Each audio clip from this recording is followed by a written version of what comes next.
Ngayon ay Miyerkules, ano ang daily food of life? At ano ang santo ngayon?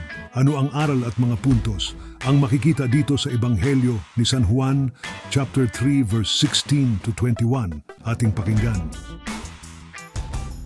Ang Juan chapter 3, verse 16 to 21 ay nagbibigay ng mahahalagang punto at aral tungkol sa pag-ibig ng Diyos at sa kahalagahan ng pananampalataya.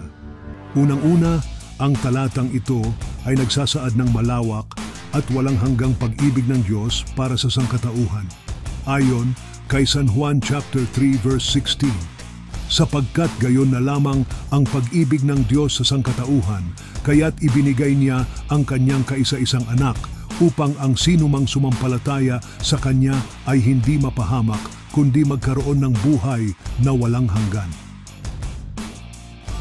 Ipinapakita rin ng mga talatang ito na hindi lamang para sa Israel ang pag-ibig ng Diyos, kundi para rin sa buong mundo.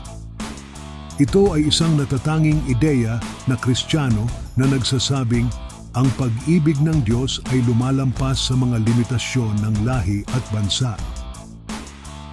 Panghuli, ang mga talatang ito ay nagpapakita rin ng kahalagahan ng pananampalataya. Ang sinumang sumasampalataya kay Jesus ay hindi mapahamak at magkakaroon ng buhay na walang hanggan.